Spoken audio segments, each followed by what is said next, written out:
magic, chopped in silence. Kelly Azul on the beat. Need y'all to take a ride with me. I'm just a kid from Fall River, what I know. Riding through my city that they're gentrifying, market rate housing while there's homeless dying. And I know that they're trying cause this program's out there, but I ain't reaching out there, they ain't reaching out there. Empty storefronts, internet to blame, gotta move different if nothing is the same.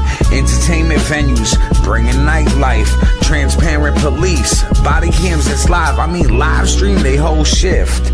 Personal info can censor it, even though when involving police it becomes public info. But that's a different topic for a different tempo. Back to my city that they're gentrifying, panhandlers on the Ave and the addicts dying, parents crying, losing kids, half my generation that are doing bids. So how are we gonna get to the youth, teach them right and wrong when not to shoot? Started young in kindergarten, mental health class, your brain's a garden. Teach them all about their feelings. The senior year, let's start the healing. Since tech's here to stay, let's teach with VR. Let's build that way. But what do I know? What can I say? I'm just a kid from Fall River. It's just my observations. Chopped in silence. Kelly Azul on the beat. So Nite.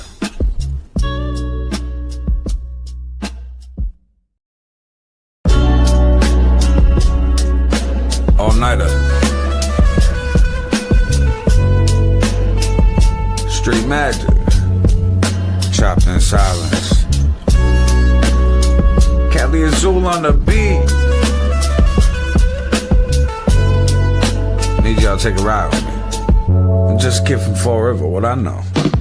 Riding through my city that they're gentrifying, market rate housing while there's homeless dying. And I know that they're trying cause this program's out there, but I ain't reaching out there, they ain't reaching out there. Empty storefronts, internet to blame, gotta move different if nothing is the same. Entertainment venues, bringing nightlife, transparent police, body cams that's live, I mean live stream they whole shift. Personal info can censor it, even though when involving police it becomes public info. But that's a different topic for a different tempo. Back to my city that they're gentrifying, panhandlers on the Ave and the addicts dying, parents crying, losing kids, half my generation that are doing bids.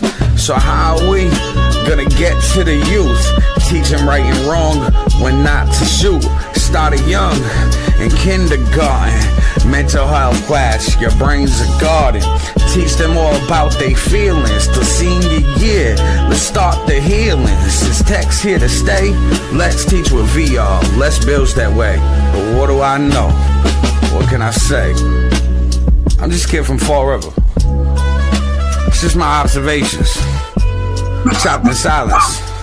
Kelly Azul on the beat. So Nite.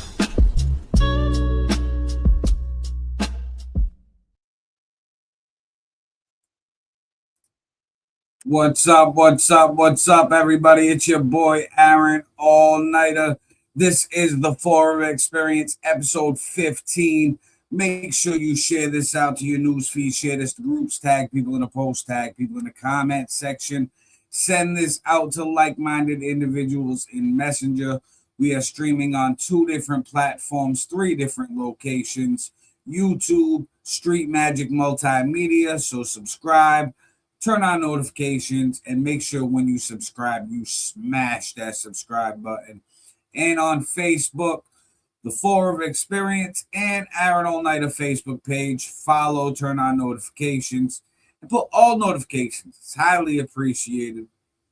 Now, if you're a digital creator, have your professional mode turned on.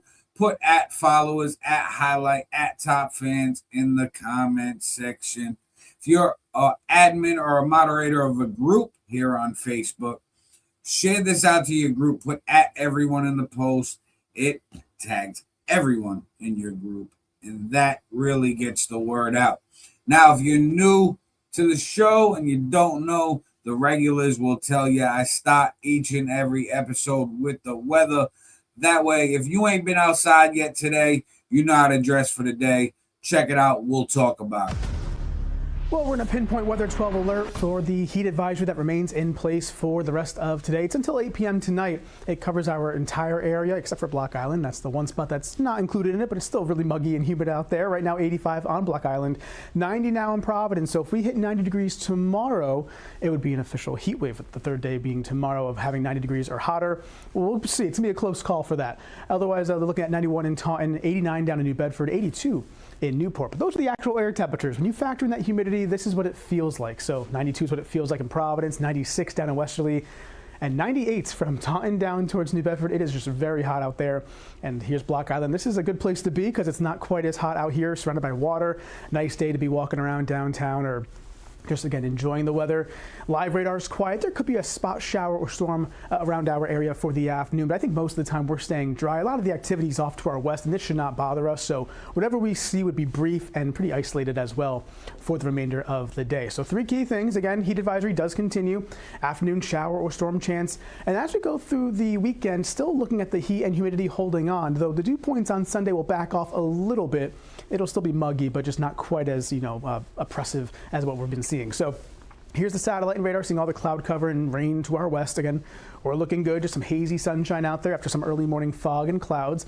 Looking pretty good out across our area. Let's time things out for the rest of today into this evening. Hazy sunshine continues. Again, there could be some clouds around, but otherwise it's not that bad at all outside. Hot and humid. Those temperatures, though, again, feeling much hotter. It'll feel like the upper 90s over the next, 3-4 hours or so. Notice, though, by 2-3 o'clock, we could see a couple of these pop-up showers nearby. Again, it's going to be isolated, not really a widespread issue, but they could pop up with all that daytime heating and the humidity and a lot of moisture in the air. So we'll watch that closely, of course, over the course of the afternoon. Let's go into Saturday now, going to about noontime or so. Another hot one expected, upper 80s to around 90 for those temperatures. So again, potential heat wave by tomorrow afternoon.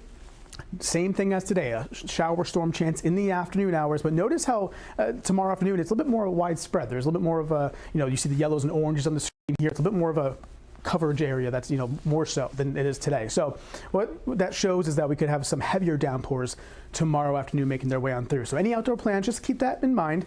I wouldn't cancel them, but just be mindful of that. And that threat continues right into the evening hours as we go into tomorrow night. Then some early morning fog possible Sunday morning with some clouds around too. Staying muggy, though, right through the weekend. So for the rest of the afternoon, again, that shower or storm chance. Notice the precip chances are relatively low, about 15 to 20%. So it's not, a widespread issue. Temperatures, though, near 90 or so, but feeling more closer to the triple digits over the course of the next few hours. Your beach forecast for the remainder of the day. Hazy sunshine, safe sun index about 30 minutes or so with a low rip current risk, and the waves about 3 feet out on the water as well. Not too bad. It's actually pretty calm. We saw that this morning as well. Not seeing any big issues out there. Waves 1 to 2 feet, and your winds about southwest 5 to 15 knots. 7-day forecast here, staying muggy, humid, and hot right through the weekend and into next week. And notice those temperatures drop off as they kind of coincide with those shower chances returning as well. So again, get out and enjoy it, but just make sure you stay hydrated. Yeah, that's a good point. We really should. It's easy to not do that. It is, especially when you're drinking coffee. Yeah, we're used to that on this shift, right? All right, so it's a hot one out there. Fall River Government Center right now has a cooling center. So if you don't got AC, you have a hard time breathing, you're elderly, disabled, unhoused, you can go to City Hall. They have a cooling center right now. Now, we're going to get into the top story, the recent shooting. Check this out. We'll talk about Fall River police investigating a shooting on 4th Street. Police say someone shot a 21-year-old man there around 9 o'clock last night. He was taken to St. Luke's Hospital in New Bedford for treatment. Police say he's in stable condition. No word yet on any suspects. All right, so no word on any suspects yet. And man was shot in the stomach. He's in stable condition, St. Luke's. That was 4th and Morgan. Notoriously rough neighborhood. So not really the most surprising of news. But Fall River, come on, we could do better. Now, Another thing that's been hitting the news heavy lately for Fall over the last few days is new waterfront parking and parking lot that's going to be put up. And don't worry, we're going to get to a bunch of different things that's not in the headlines. But we're going to get into this because a lot of people have been talking about it. The Redevelopment Authority just recently purchased land down next to the gates of the city and the Marine Museum. And, well, check this out. We'll talk about it. Then we got to figure out, do we want to open this lot for free parking or not?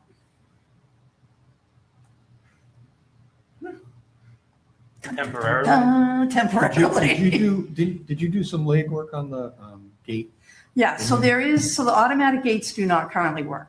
The one that's on Anawan Street, when the people did the remediation, they ripped up the power. So there's no power to that at all. The one that is on Water Street, there is 220 coming out of the building that we could use to reliven that gate. So I'm trying to get a hold of Richie over at Highland Fence because he actually did that gate for Liberty. So I want to talk to him about what it would take to liven that gate up again. Because if we want to do temporary parking, the question is, do we want overnight parking there or not?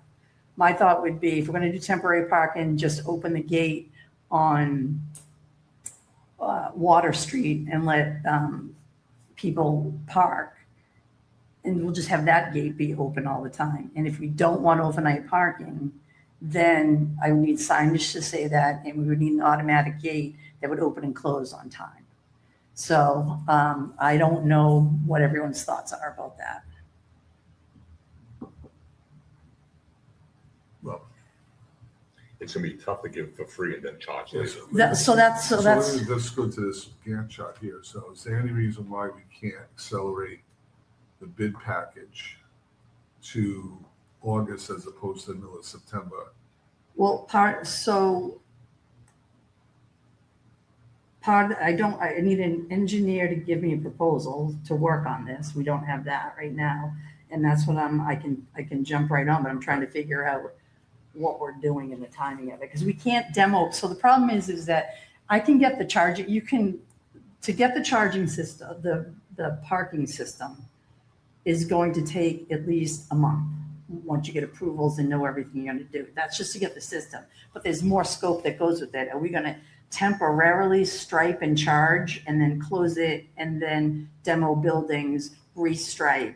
Because at that point, I'm probably going to have to take parking equipment off and put back on because we'll need access to for bigger pieces of equipment to get on site. That may not be clear. Once you look at that gate, you should be able to get in and out though. Depends on the width of what they want. Like I have a walkthrough. But you could also bring them in through the water on Street. On Street's a smaller opening than Water Street. I think that's pretty. They were bringing big trucks in and out of there. Yeah, no, mean, you So I don't think it would damage the gate if that's the question. Not the gate, the equipment itself. That's what I would be. Yeah, I doubt it, but something to look at. Yeah. I just think that two things. I think if we can accelerate the bid package, that may get us to a point where we could actually charge a nominal fee or whatever you're going to charge. And then secondly, from free parking, I don't know what that does from an insurance standpoint. Insurance doesn't care. They think it's a parking lot right now. I'd be surprised about that. No, they think it's a parking lot right now. So you're not going to have any additional liability once you allow the public to park in there? Well, it's already insured. It's already insured. Overnight parking might change things. No, she said it did not matter. No? Okay. I think you want to get that in writing. I think I have it writing in an email. Yeah, just to be on the safe side. Have any conversations been held with the neighboring businesses? Could you potentially lease that property for the time being until construction begins? So if you talk with the Narrows and Troy City and Primos, if they're looking for parking effectively now, there might be some leverage there in that conversation to say, we can open this space Well, up. they have free parking in that lot that's right next to the building right now. I mean, we could ask, There's very but we would little, still though. need to figure out about the overnight parking and whether we want to allow overnight parking and whether Okay, we wait a would want a minute. gate. Can we back up a second? Why Yeah. do we even want to entertain overnight parking? It's just, I agree with you. Can't you I just, don't, can we just have the gate shut at whatever Uh, time? You know, midnight, we would need to 1 put the o'clock or automatic something? gate, because guess what? I'm not going out every night and closing the gate. Yeah. Yeah, when we got an automatic gate, Yeah. we could. Yeah, but I think entertaining overnight parking is got trouble attached to it. Yeah, because you could end up with abandoned vehicles, you could end up with, you know what I mean? It could be, yeah, I mean, I agree. I don't think overnight parking is a good idea. But that's me, and you're the board, so I'll do whatever you guys want me to do. The only thing I'm thinking out loud, but I don't know what time you would pick, but I think Primo's on certain nights is open really late. They're open till 1 on Saturday. Friday and Saturday, yeah. So that's kind of where this whole question about overnight parking came from, right? Is because you've got to have gates that are adjusting to close at different times. And there was a question whether we'd even have those gates in initially. So there's two different, so once you get the parking system in place, that manual gate's gone. Right. You know what I mean? Because what will happen is the arm will just lock at a certain Right. time. So the question is that you really have to decide, one, if you're going to have overnight parking, whether it's going to be on a temporary basis or a regular basis. So, But so why would we have overnight park? I mean, I don't even know. Does that next building even have people living in it? But why would you have overnight parking? Hmm? Why would you, or why wouldn't you? Why would we need it? I mean, that would be for people who live where? We don't need overnight parking. I don't think think, so. yeah, I don't think we No. necessarily need it. Yeah. So then the question just becomes, when do you close that gate? If somebody's at a restaurant, they drink too much and they get Ubered home, they might leave the car there. And Mhm. there's a strain here and there, overnight parking. That's the only thing I can think of. But the other thing you mentioned about, doing temporary, I would think about the whole project, what you might do, and then make believe it's done and then drill lines like that. So we're not doing lines all over again. Like We'll how, have to do the lines all over again when we demo the buildings. Yeah, because you're gonna rip up that. Yeah. Yeah. You'll put a new coating over it and then restripe once the buildings are demoed. I thought it makes, and change the whole thing then.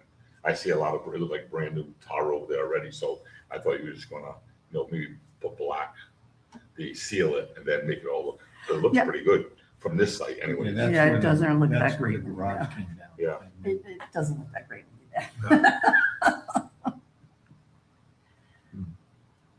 Well, I said, the issue that Ben brought up is, I don't know if they say the temporary license, and then have them responsible for closing it at night. Who's that? Say that again? Temporary license with the Narrows or the Primo or somebody like that.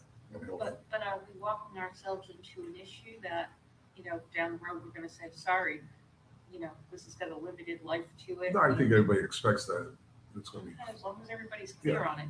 I know everybody down there expects it's gonna be big parking. If they have a vent next door at the Gates. gates, how do you control that? Where somebody would park if they're not? But anybody can park Yeah. there. Oh, I thought you said that you were gonna do the Primos. Well, I'm and just have them saying, be just to charged. close the gate at Yeah. night or something. Yeah. Right?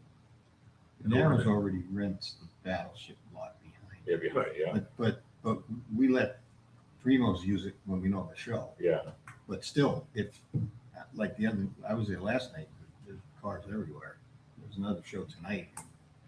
Primos has no parking at all. There are a couple of spots in the street there. That's it, you know. The other thing is maybe there's a way on that temporary, the gate that's there that can be on a timer. Yeah, I have to just get it all hooked up and Get it get hooked up, I and just gotta so make sure when I'm a big trying to sign talk gate to. closes at 1 a.m. Yeah, that's what we have to Doesn't do. open at 9 a.m. next morning or Right, something. nine, Yeah, right, if I So, can, right, maybe that's the way to do it, just to hook that up temporarily until you get the, I think that would be Yeah. better than trying to get, Right. get money for these things, but. no, I agree. So On maybe temporary. that's the way to do it, just have a big sign, gates close at 1 a.m., 1:30, whatever it is. And then if you're in there, you're locked in there to the next one. So are you saying Ricky's looking at All right, so right now that lot will be a temporary free lot. It's going to be open around February, March, and then April they should have a new lot. They're going to have to do that lot twice, they're talking about. So it's double the expenses just because they're going to open it temporary and then have to do more work. There's going to be some demolishing of buildings. Right now, it's going to be free parking. They're discussing having an automatic gate. So if you're stuck in there at night, you're stuck in there. However, if they're going to do that, you can be damn well sure they're going to charge, because they're not going to let you sit in the parking lot for free overnight. You know what I mean? But they will shut the gates. Now, it would be a great revenue source if they did charge overnight and charge monthly. Maybe it's somebody who goes to the Narrows all the time or Primos all the time, and they want a guaranteed parking spot. Well, now they'd be able to do it. They can pay a monthly fee. They still got a bunch of meetings to do. They said that it's got to go to the historical commission. It's got to go to a few more subcommittee meetings, and no work is getting done on this till January for the big grand opening of April. But moving along, Fall River Community Media has a weekly interview with good old Mayor Paul Coogan, and we're going to check that out right now. We'll talk about it. Here are some job descriptions on the latest hot jobs list from the Mass Hire. Mayor, how have you been? I'm doing okay, Keith. How about you? I'm doing well, thank you. Since we've spoken, a lot has happened within the city, and I just want to follow up on a couple of issues with you this morning. The City Council last week passed a fiscal year 2027 budget. I know that was a collaborative effort at the end in terms of your meeting with city councilors to get this passed. I guess talk a little bit about how you saw the process and how ultimately it turned out. It turned out for the best for the city as far as I'm concerned, but it was herky-jerky for a little while. But again, when you are able to sit down and talk with counselors, bring them to the table, have the corporation council here, have finance here, work through numbers, work through ideas, and come up to some kind of a compromise that's the best for everybody. I think that's how we got it done. I mean, we did have a 1/12 for July, but that was just another step on the road to a final budget. And I'm very confident that the city is in a good financial spot right now for this year. I mean, you work with all the councilors. Almost every one of them would throw an idea on the table as something we'd work with, and it was very positive. And as I said, we did do 1/12, but after that, we're off and running.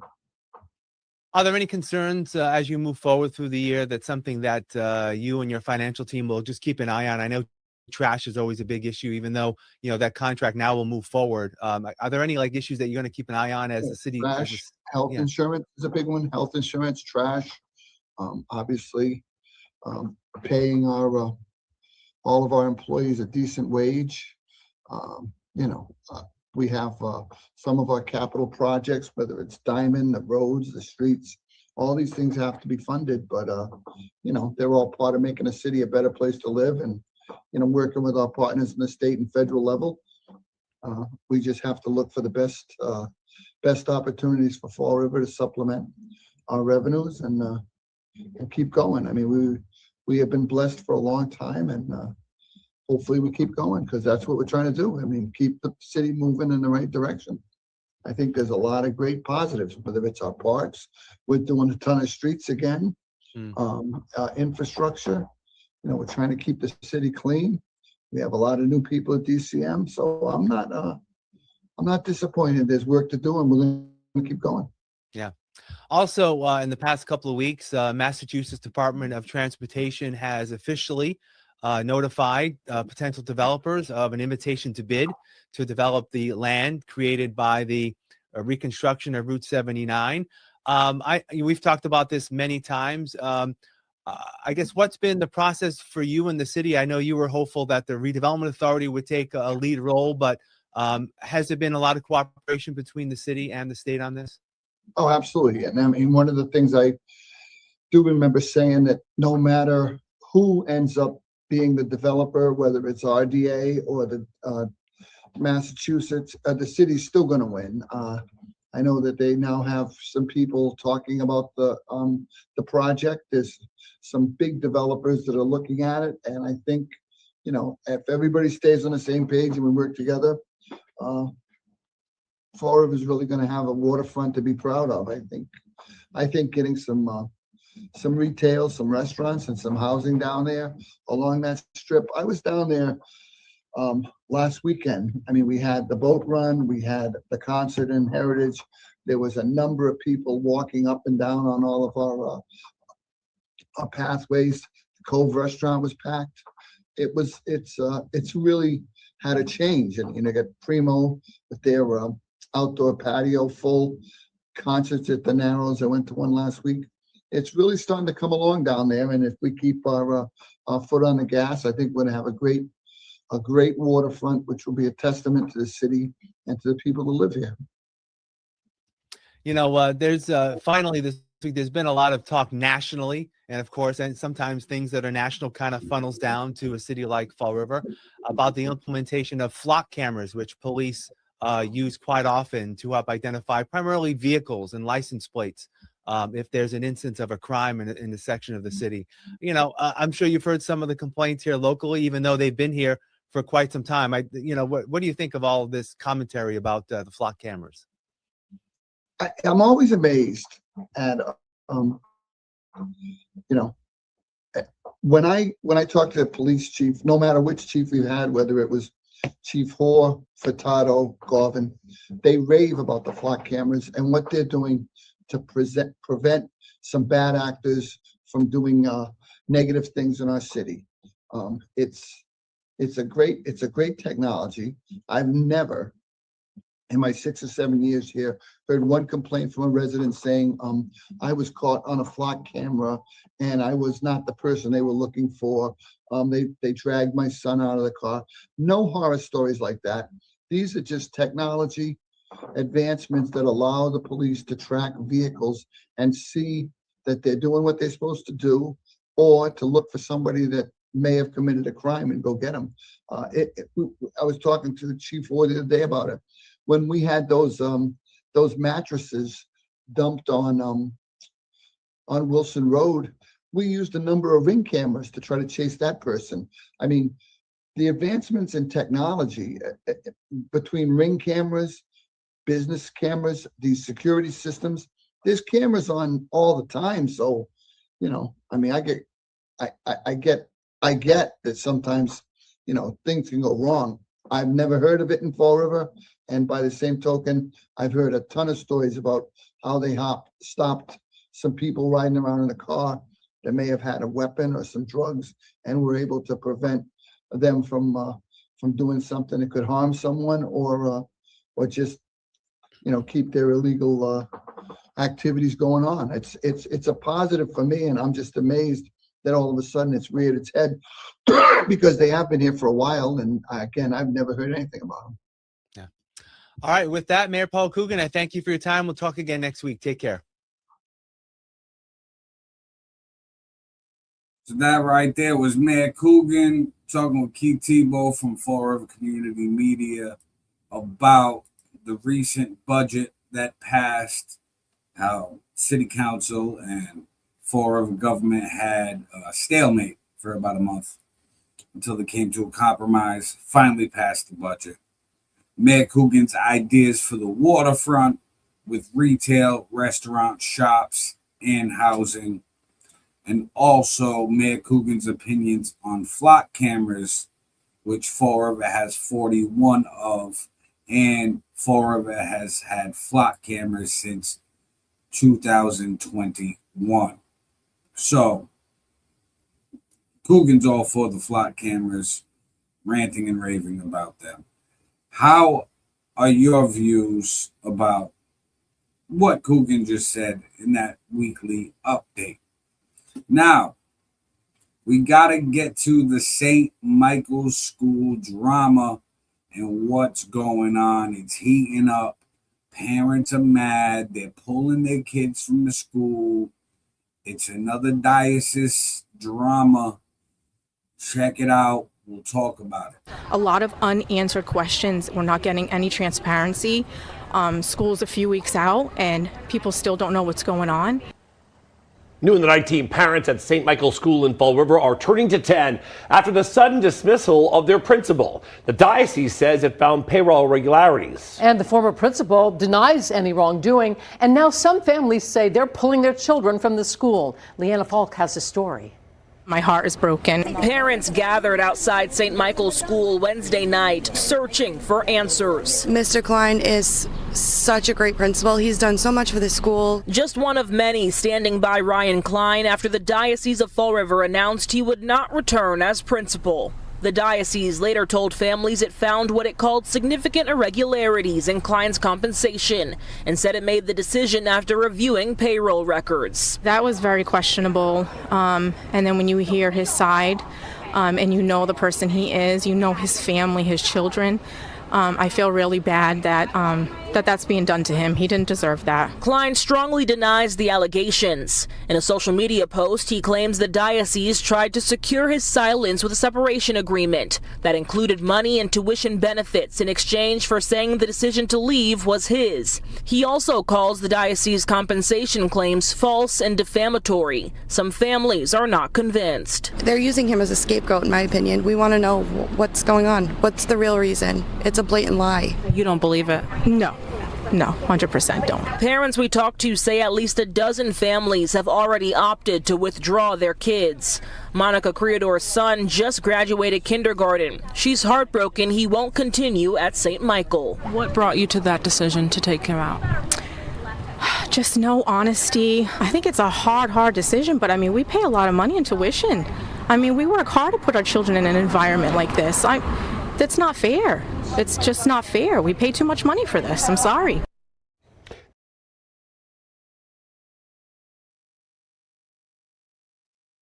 It is expensive. Now, whose side are you on? The diocese? Almighty God. Who says that former principal Ryan Klein was fudging the paperwork in the books and the revenue, and that he wanted to leave on his own. And then, or do you believe former principal Ryan Klein, who says that he got enrollment up in the school, generated more revenue for the school, and that they wanted to use him as a scapegoat to get rid of him, to move those funds from that school to somewhere else in the diocese? Who do you believe? Comment below. Now, we're going to get to this next clip right here. And this is another brief interview with Fall River Community Media and the man behind a new website called FallRiverNOW. Now, you may have heard the name Matt Medeiros. You may not. He is the man behind the app that the whole city used during the blizzard of 26, where we got over 40 inches of snow. Everybody was using an app on whether their street was plowed or not. Well, he's created a few apps since then. And if you want to be in touch with Fall River News, besides hearing it from me here at the Fall River Experience, you can check for yourself at Fall River Now. And check this out. We'll talk about it. Welcome back. You may remember that earlier this year, we spoke with local resident Matt Medeiros, who created an app that allowed residents to plot on a map their location so the city could determine whether their street was plowed during the blizzard of 2026. Well, Matt has used his expertise to develop further tools at a website called FallRiverNOW.com to help residents share and gain information with and from the city. You have done a lot more with the software you've been working with to create these types of sites where people can report things. I believe the next thing on your list was, people could report potholes and some other issues with streets, correct? That was your next project?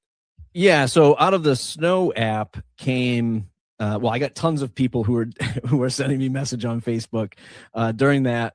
One, complaining about their street, but it's like, hey, I'm not the one that's plowing the streets. But two, they were just saying like, hey, it would be great if we could report this, or especially potholes, and naturally potholes after a huge snowstorm like that, and the rest of the winter that we had, potholes was a thing, and lots of people complaining about it. So I was just like, well, I've got the platform here. I have some awareness here on that platform. Like, people have been using it for the snow.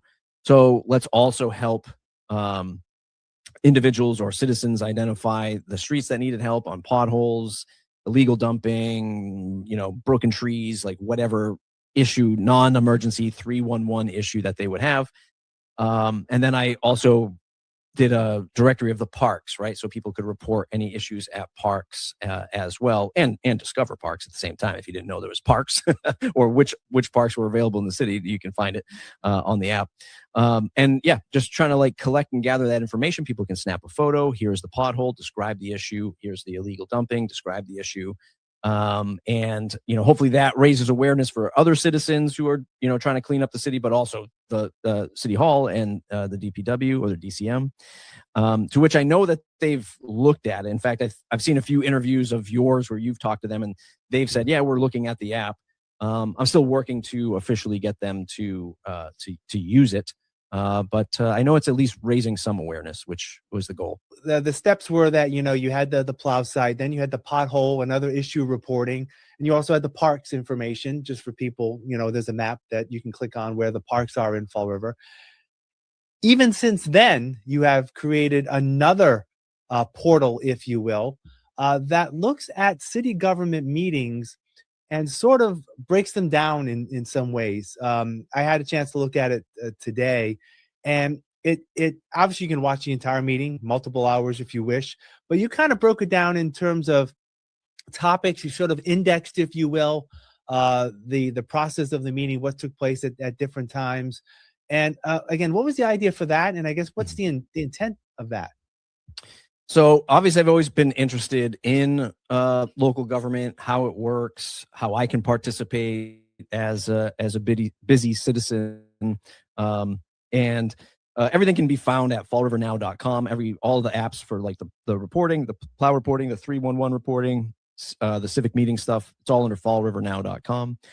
And this was built for the same need that I had from watching our city hall our city council meetings, our school committee meetings that are 3-4 hours long, sometimes 6 hours long. And I'm like, this is madness. I don't have time for all of this. So the city, the meeting app will take the transcript, download the video, take the transcript, summarize it, create timestamp topics so that citizens can just click into the moments that, matter most, and that matter most for them. For whatever topic. Some people really care about public safety, other people about trash stuff, budgets, et cetera, taxes. So you can see all of that stuff and click into it. You can search for keywords that you're looking for.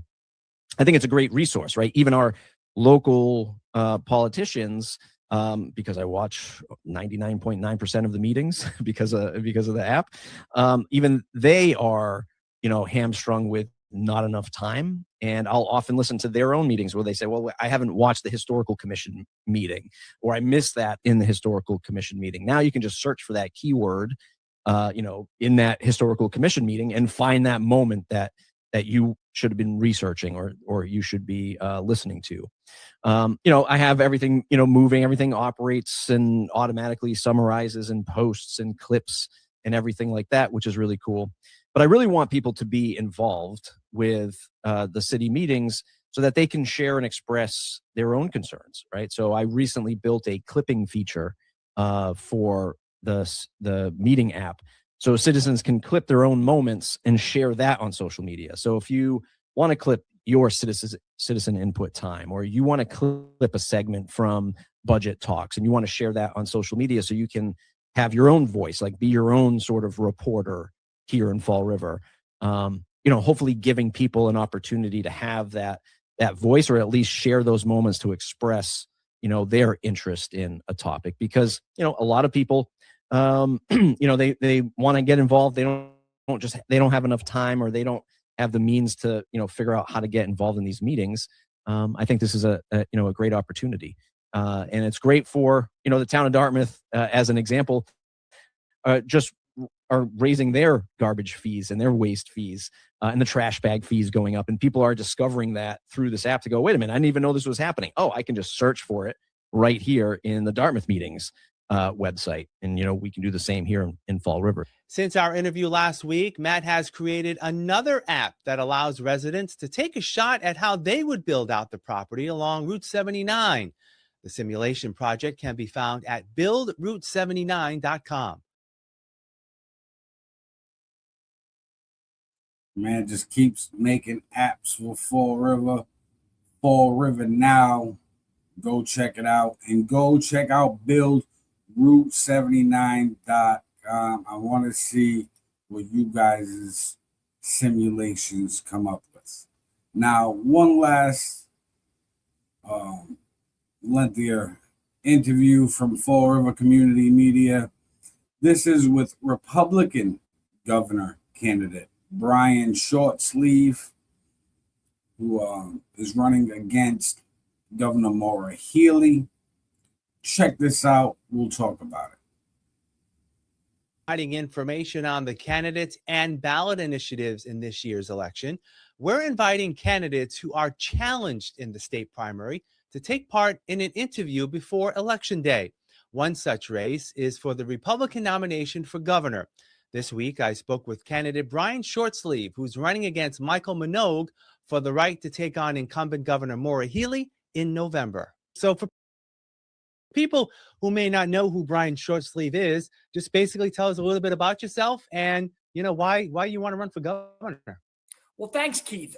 For those of you who don't know me, my name is Brian Shortsleeve. I am a proud Marine. I'm a successful business owner. I'm a proven government reformer. And most importantly, I'm the father of 3 teenage boys with my wife of 19 years, Liz. I am running for governor because I believe that Massachusetts desperately needs new leadership. This is a great state. I've spent my life in the private sector building businesses in Massachusetts. I founded my own firm about a decade ago. Since I got out of business school 25 years ago, I've been working with smaller firms, helping them grow and thrive. And I want Massachusetts to be number 1 again. It wasn't too long ago that we were the number 1 state in New England in terms of job growth and opportunity for young people. But if you look at where we are in Massachusetts today, we are now 50th out of 50 nationally in private sector job growth. We have 100 people leaving Massachusetts every day.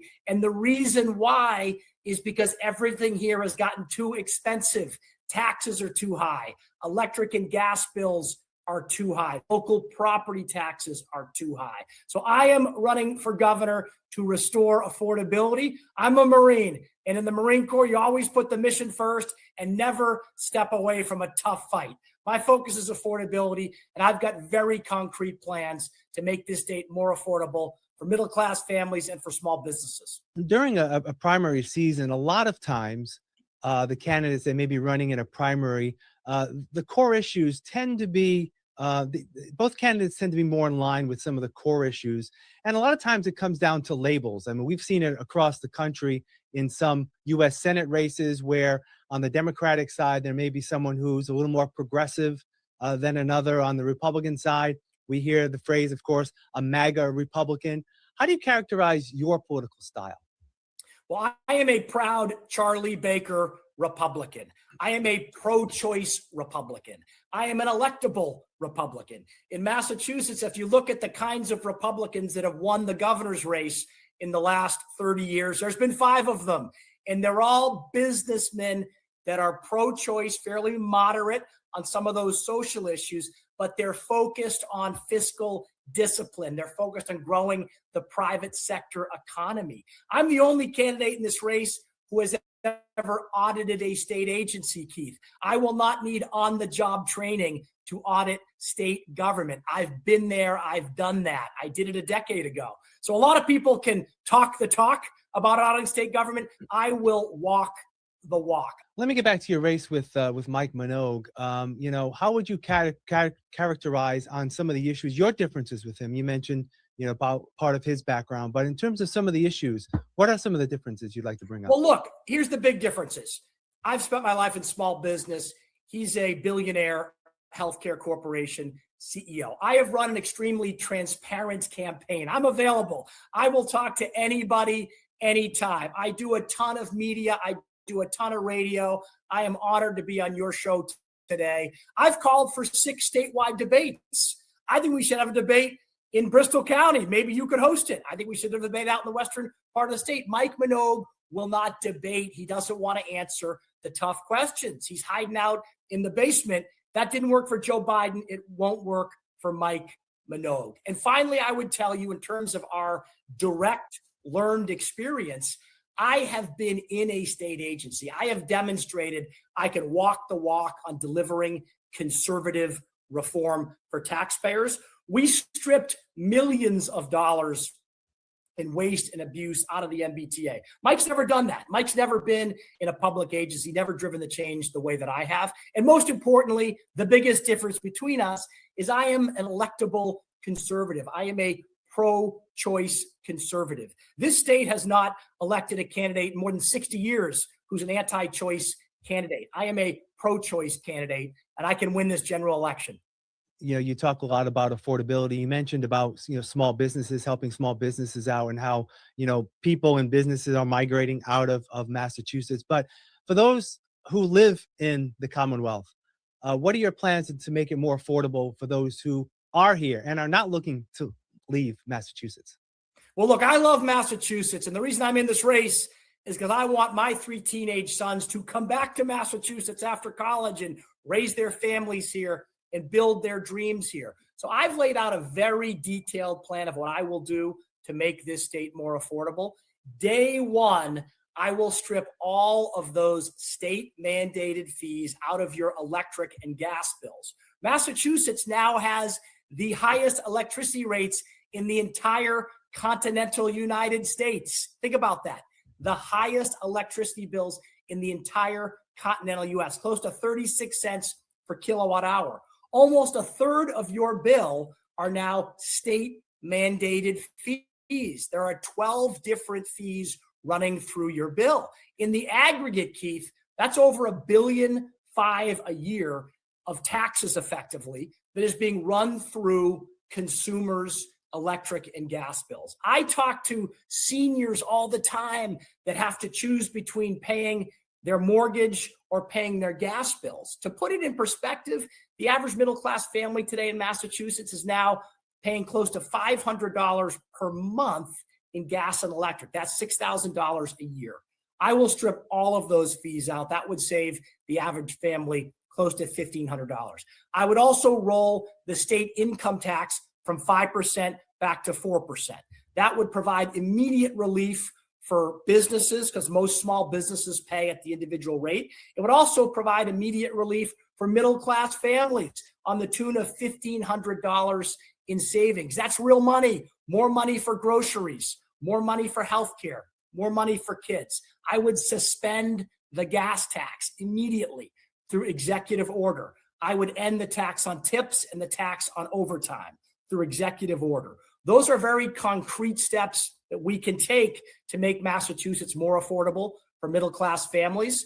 You were recently in New Bedford last weekend for the big feast in New Bedford, but you're also there, I believe, a week and a half or so before that, and you actually came up with a Shore Up the South Coast plan. How would this plan, benefit cities like Fall River and New Bedford?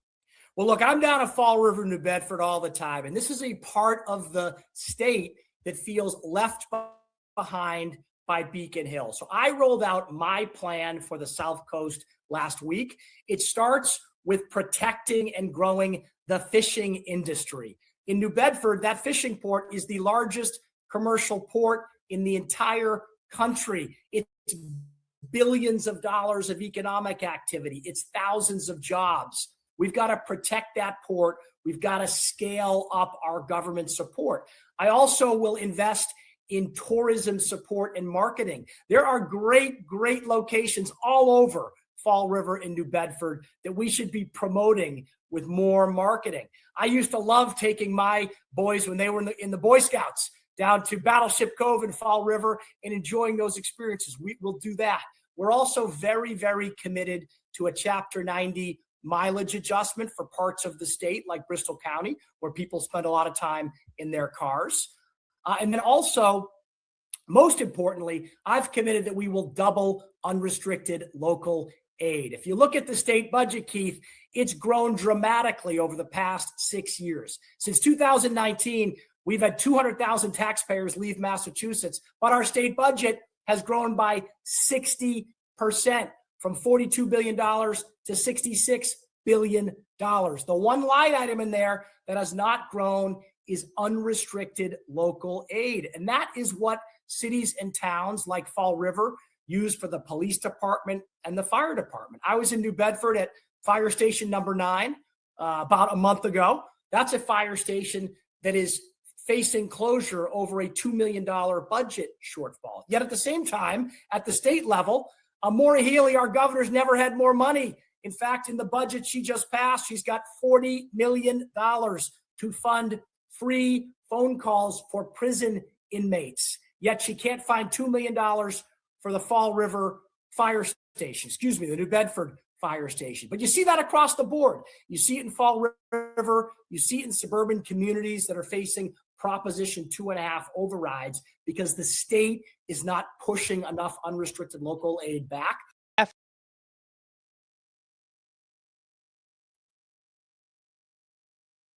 Right. So, how do you feel about Brian Shortsleeve? He says he is a proud Charlie Baker Republican, moderate, pro-life, well, pro-choice Republican, not pro-life. He is pro-choice and businessman, wants low taxes, wants to freeze state-mandated fees for electricity, wants to do a lot. Can he get it done? Who knows? Do you like the guy? I think he just got to tone down on his coach speech a little bit, and he'll be fine. But how do you guys feel? Comment below. Now, we're going to move to Fall River, Massachusetts, and the Taylor Swift connection via the world's largest adult dollhouse store. Check this out. We're talking about. Back. Well, if you think dollhouses are just for kids, think again. People of all ages from all over travel to Fall River to see the world's largest dollhouse store. That's pretty wicked cool. NBC 10's Kate Hanowich has a look inside the shop and dives into its ties with Taylor Swift. What started as a dream When I was a little boy, I wanted a dollhouse more than anything. is now more than Nathaniel Ellis ever hoped for. I pinch myself that this is what I do for work. Ellis began flipping used dollhouses in a laundry room 24 years ago as a hobby. I would fix them up and figure out like what was their story, what style. Hundreds of houses later, Flip This Dollhouse is known worldwide. I didn't think it was going to end up being the largest dollhouse shop in the world, but here we are and I couldn't be happier. The store, the home of over 100 dollhouses, big and small, ranging from as low as $99 to $25,000. That one is pretty big. It's like 22 rooms and it's the size of an elephant. No two houses are the same. I figure out like what speaks to me about the house, what's going to be the story or the theme or the design style. Down to the last tiny detail. Sometimes I like to make it look lived in and look like something's happening, maybe a party or some sort of event. Ellis says restoring these houses, some dating as far as 1880, can take months. Flooring, wallpaper, furniture, rugs, curtains, lighting, everything has to coordinate. These dollhouses and antique pieces have drawn visitors from around the globe, even being featured in the backdrop of Taylor Swift's Eras Tour. The backdrop showing dollhouse pieces from the Fall River shop on fire as part of the show. I actually went and saw her concert in the theater, and it shows the dollhouse burning down in that, and I was so excited. The shop also gaining attention from Congressman Jake Auchincloss, who visited last week, and serving as a home for anyone who wishes to see a dollhouse. The little boy in me that wanted a dollhouse growing up, I now get to see little boys and girls come into my shop and get a dollhouse at like 4 or 5 years old. So that is very rewarding. In Fall River, I'm Kate Hanowich, NBC 10 News. They said that them dollhouses start at $400, and there's one that's $25,000. The $25,000 dollhouse is the size of an elephant and has 22 rooms.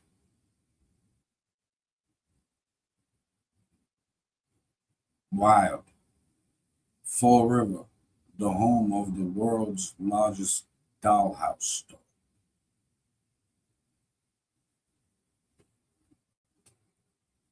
Moving on, check this out. We'll talk about it.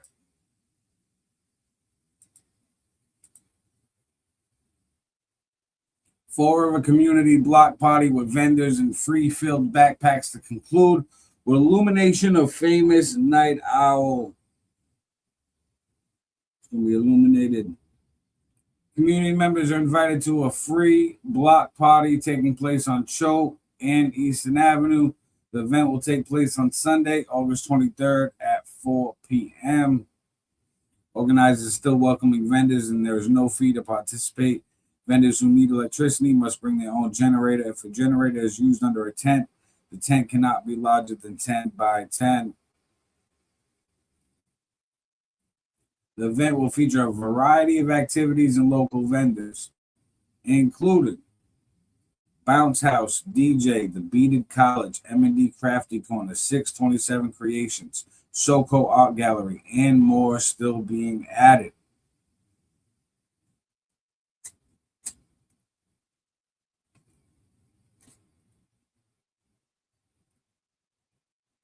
In a special highlight for families, more than 50 backpacks filled with school supplies will be given away to children while supplies last. Parents are encouraged to bring their kids. Brian and the team at the Night Owl will be serving pizza and Dell's lemonade throughout the evening. The night will wrap up with a special moment at 8 p.m. when the iconic Night Owl is illuminated. Parking will be available at South Coast Funeral Home for those attending. It's going to be a big event for the city. Make sure you pull up and enjoy the block party. Show Fall River that this block party can be successful. It can be peaceful. It can be a great event. And the city will allow us to have more. Come on, Fall River. We got this. Now, moving along. Check this out. We'll talk about it. Ex-Fall River Police Chief Paul Gavin to return to Fall River Police Department after termination reduced to suspension. Interesting. A former Fall River Police Chief who was fired last year over alleged misconduct will return to the department after the Massachusetts Civil Service Commission reduced his termination to a 90-day suspension. In a ruling issued Thursday, Commissioner Stein found that the city proved only some of the charges against Paul Gavin, and none of them were justification for firing him. Stein wrote that the city showed just cause to discipline Gavin for neglectful but not malicious behavior during the transition from police chief back to his civil service rank of captain. The commission upheld findings that Gavin failed to properly document and handle certain firearms and left a live bullet in the chief's desk when he vacated the office. However, the commission rejected the city's claims of workplace harassment, improper compensatory time practices, and misappropriation of department procedure. According to the ruling, Gavin stored unregistered firearms, the Aguiar firearms, in his department locker for more than 10 years and forgot about them. In October 2024, while still serving as chief, he rediscovered the guns but failed to document that the department had them or turned them over to the evidence room. The guy ain't never cleaned out his locker. Simply keeping them locked in his locker was not a violation.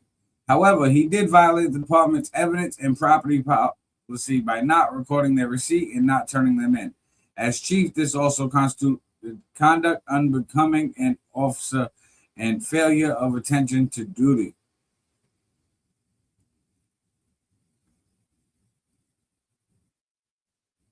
It was ruled that the knife in Chief Furtado's desk drawer was placed there by Garvin, who said he had found it when he took over the office, used it to open packages, and left it behind. The presence of a live .40 caliber bullet in the same drawer was based only on circumstantial evidence with no clear proof of when or how it got there. So it was proven that the knife was his, but no proof about the bullet.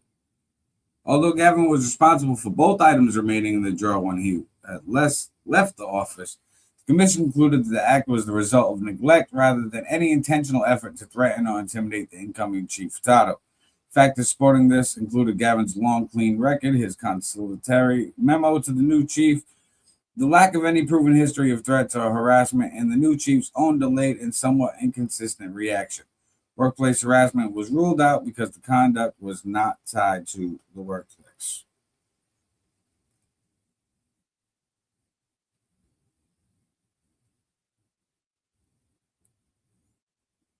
Leaving a knife and live ammunition together in an unlocked drawer of an office being turned over to a known rival showed a lapse in judgment that violated several department rules on conduct unbecoming an officer, respect toward associates, attention to duty, and the code of ethics.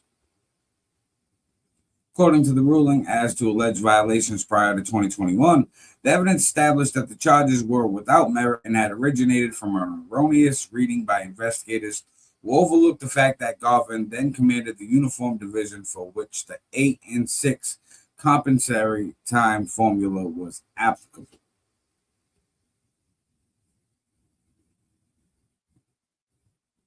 As to violations after Garvin became the MCD commander, he did erroneously credit MCD supervisory and detective time using the wrong formula. However, the undisputed evidence also established that this error was corrected by Gavin in 2021, and no officer ever cashed out more than proper amount of compensatory time due.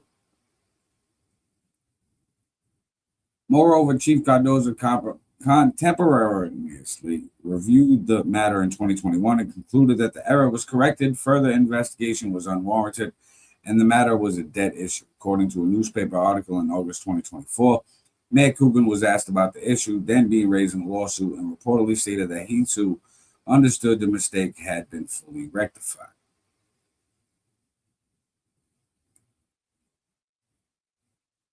Commissioner Paul Stein ruled that the charge that Gavin improperly removed 2 historical photographs from the chief's office without permission is without merit. Only one historical photograph, the 1920s muster photograph, existed in the office.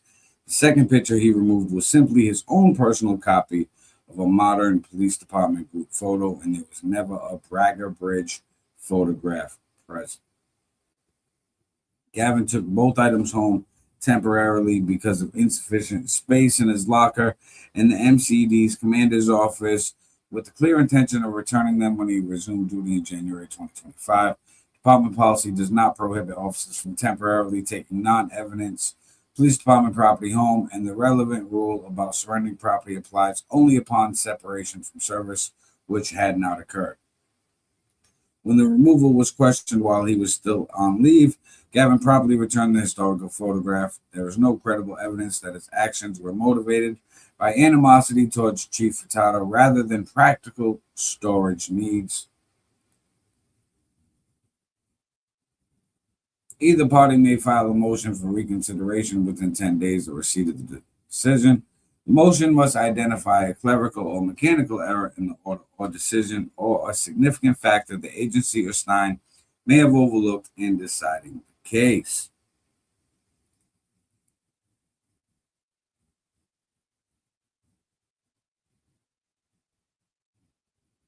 Garvin or the city may also initiate proceedings for judicial review.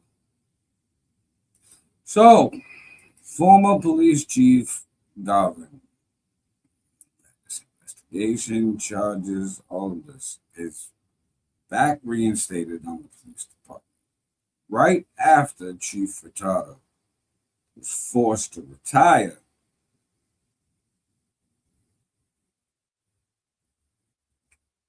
Now we got the interim J.T. Hall,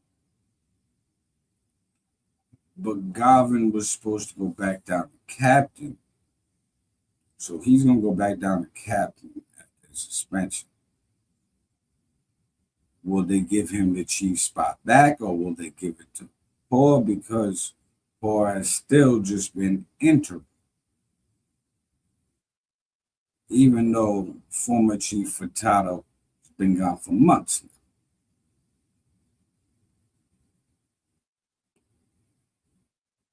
Fall River, you know, that's how we get down.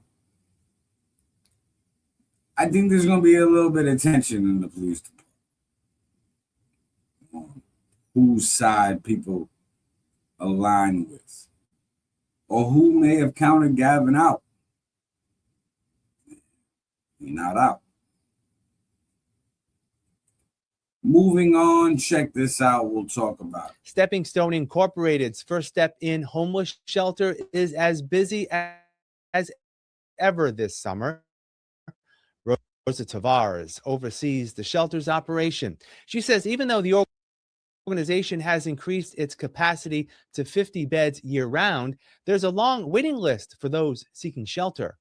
It's been challenging. There's more numbers, more people than ever, and the people that are coming are getting, they're losing hope, I think, because it's so difficult to get housing. And so not only have the numbers increased, but we're still challenged by getting as many of them housed as possible. We have a CSPHI team.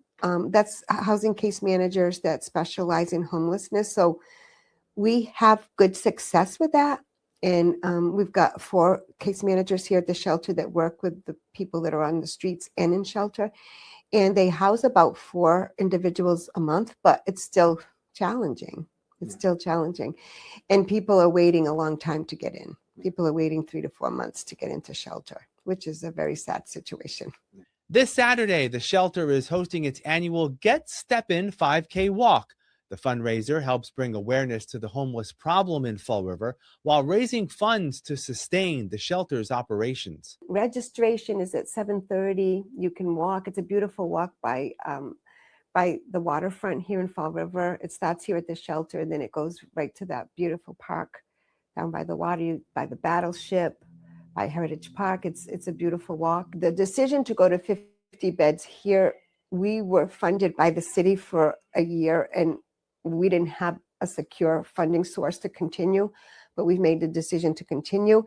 And I think that's why our walk is important this year. This walk has always been our annual fundraiser, and it's always gone directly to the shelter operations. It's always helped with shelter operations and sustain our budget. But this year it's extremely important because we raised it to the 50 beds. And, the shelter budget is in a deficit.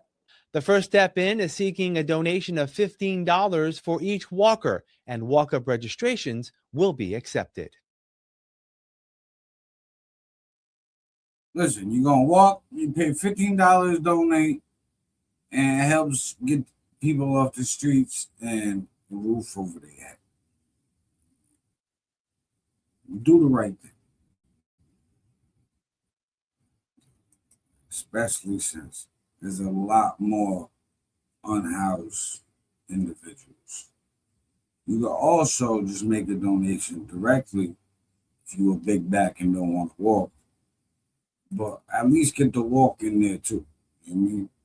It shows solidarity, and it's also healthy. Now, let's talk about voting changes in the city. Will this make it more difficult to vote, or will this make it easier? Check this out. We'll talk about it. We're less than a month away from another election, the 2026 state primary. The Fall River Elections Office is preparing for the events leading up to the September 1st election, including accepting mail ballot applications and preparing for early in-person voting. If you still have your vote by mail application at home, you should have received it by Secretary Galvin's from Secretary Galvin's office. Make sure that you check the box for all elections if you would like a mail-in ballot for the state primary and the state election in November.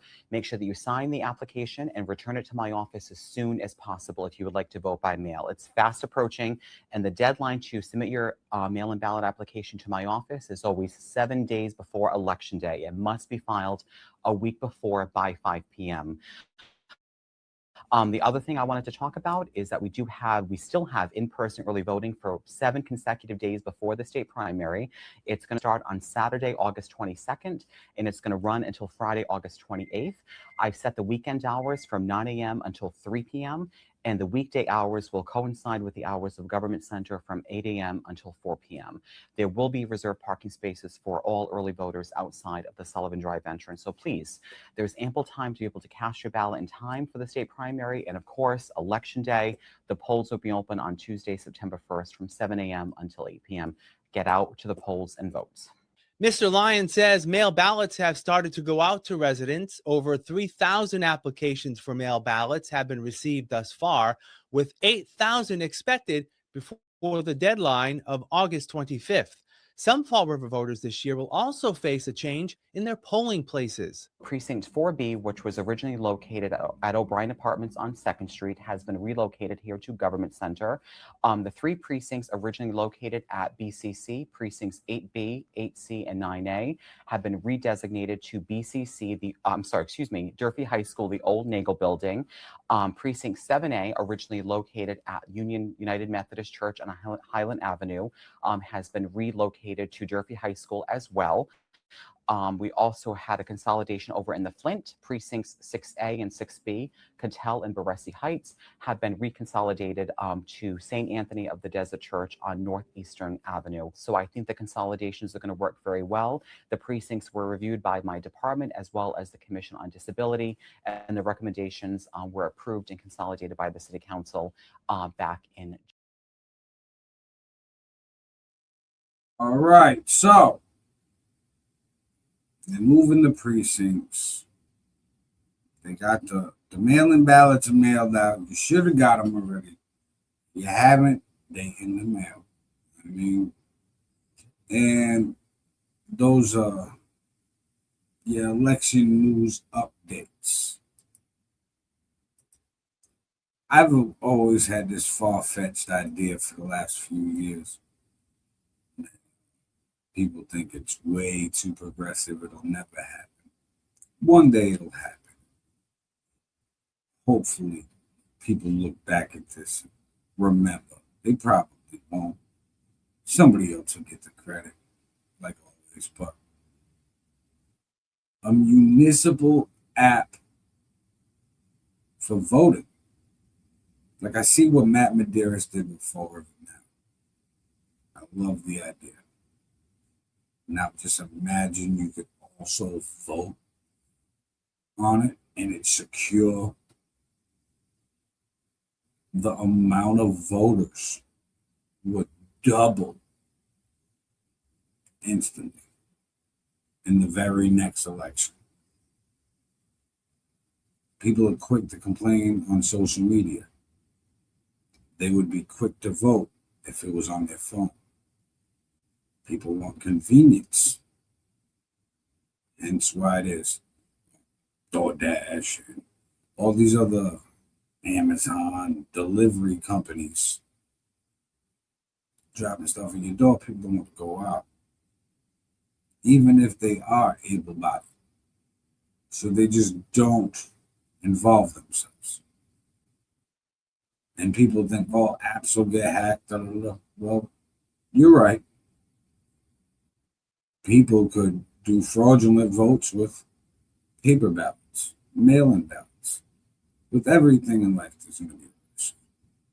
However, people use apps for banking daily. How many people watching this right now have a banking app on their phone that you trust that app with your money and your life savings? Would you trust an app that's just as secure for voting? Comment below. Moving on, check this out, we'll talk about it. $250 is 6:30 in the afternoon, and my question is, what can those of us who work late do if our work trucks are out on the streets? Another $250 all-night parking of commercial vehicles.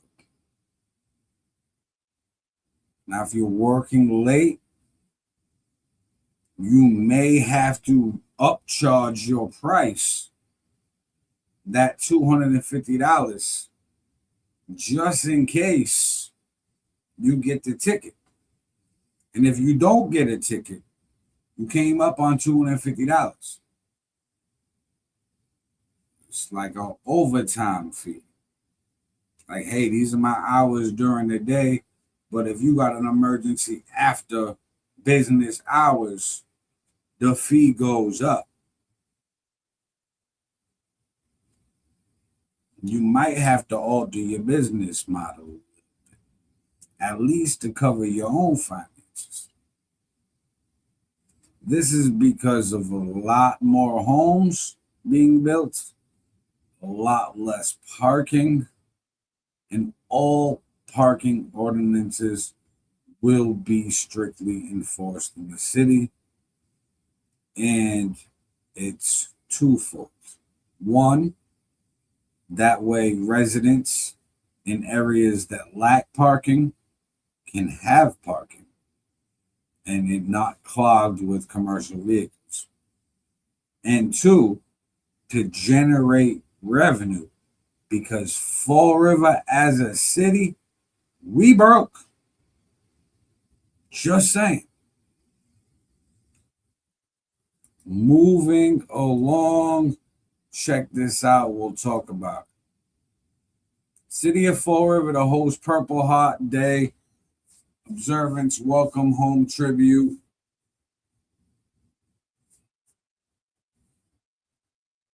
City of Fall River Veteran Services Department invites the entire community to attend the city's Purple Heart Day observance and welcome home tribute to United States Army Private First Class Manuel Pacheco, Friday, August 7th, from 9 a.m. to 10:15 a.m. at Veterans Memorial Bicentennial Park near the World War II Iwo Jima Memorial.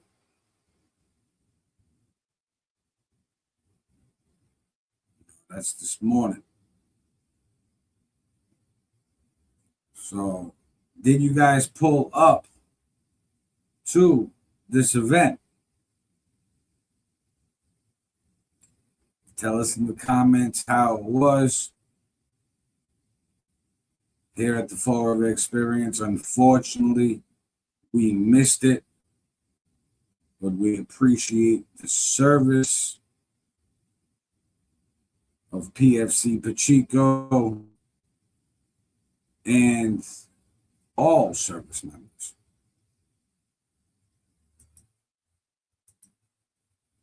Now, last thing we're going to get into before moving on is this. Check it out. We'll talk about it. Fall River man sentenced to prison after using brass knuckles and bat attack, believing man had sex with his stepdaughter.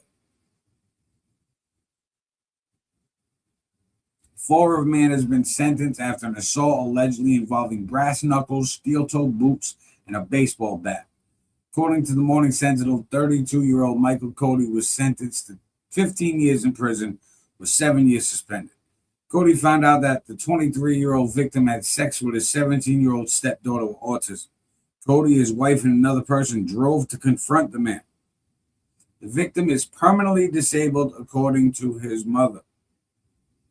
The judge stated that he looked into the account Cody's lack of a criminal history and still smoked him. Now, the 23-year-old victim, who's paralyzed, will now remember for the rest of his life. Don't fuck with that man or his stepdaughter. He also will remember how Fall River, Massachusetts get down. Brass knuckles, steel toe boot, and a baseball bat? Yeah. Yep. You done fucked around and found out. What you think was gonna happen? You thought that shit was gonna slide? I guess you didn't know who her stepdad was and where he from. Now, we don't know where on the spectrum his stepdaughter autism is.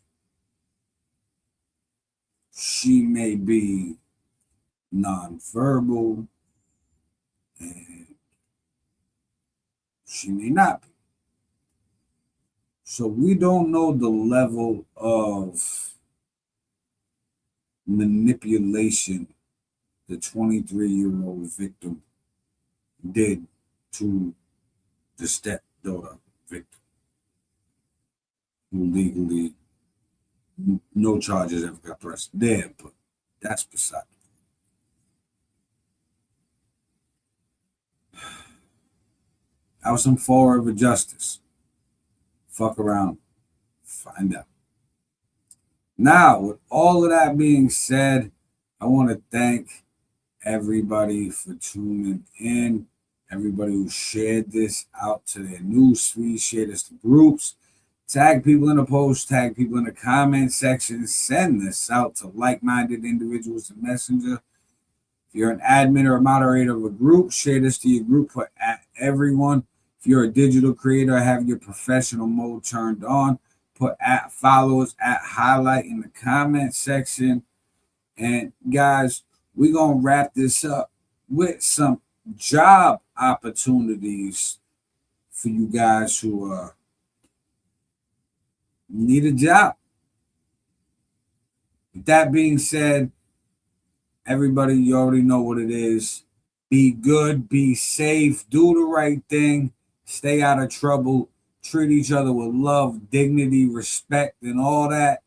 You already know what it is. It's your boy Aaron All Nighter. Fall River, you know, Moftis. Peace. Here are some job descriptions on the latest hot jobs list from the Mass Hire Fall River. Here are some job descriptions on the latest hot jobs list from the Mass Hire Fall River Career Center. Nursing assistant, lifespan at St. Anne's Hospital, located at 795 Middle Street, is looking for a full-time nursing assistant responsible for providing basic bedside care and helping patients with daily living activities. Job number 245-78546. Intake Coordinator, Family Service Association, located at 151 Rock Street, seeks a full-time intake coordinator to collect personal and medical details, check health insurance coverage, and schedule appointments. Job number 245-80183. Guest Service Representative, Holiday Inn Express and Suites, located at 360 Airport Road, is seeking a full-time guest service representative responsible for checking in guests, answering phones, and taking reservations. Job number 245-80889. Weekend Shift Registered Nurse, the Fall River Deaconess Home, located at 259 Prospect Street, is urgently looking for a part-time weekend shift registered nurse. For more information, call 508-674-4847. Innovative Defense Technologies, located at 456 Bedford Street, has an immediate need for the following full and part-time positions. Linux System Developer, job number 245-78602. Systems Engineer, job number 245-78571. For more information about these or other positions, visit Mass Hire JobQuest at jobquest.mass.gov or call the Mass Hire Fall River Career Center at 508-730-5000.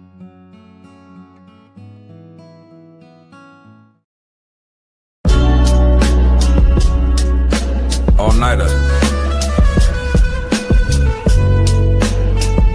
Street magic. Chopped in silence. Kelly Azul on the beat. Need y'all to take a ride with me. I'm just a kid from Fall River, what I know. Riding through my city that they're gentrifying. Market rate housing while there's homeless dying. And I know that they're trying cause this program's out there, but I ain't reaching out there. They ain't reaching out there. Empty storefronts, internet to blame. Gotta move different if nothing is the same. Entertainment venues, bringing nightlife. Transparent police, body cams that's live. I mean live stream they whole shift. Personal info can censor it. Even though when involving police it becomes public info. But that's a different topic for a different tempo. Back to my city that they're gentrifying. Panhandlers on the Ave and the addicts dying. Parents crying, losing kids. Half my generation that are doing bibs. So how are we gonna get to the youth? Teach them right and wrong when not to shoot. Started young in kindergarten. Mental health class, your brain's a garden. Teach them all about their feelings. The senior year, let's start the healing. Since tech's here to stay, let's teach with VR. Let's build that way. But what do I know? What can I say? I'm just a kid from Fall River. It's just my observations. Chopped in silence. Kelly Azul on the beat.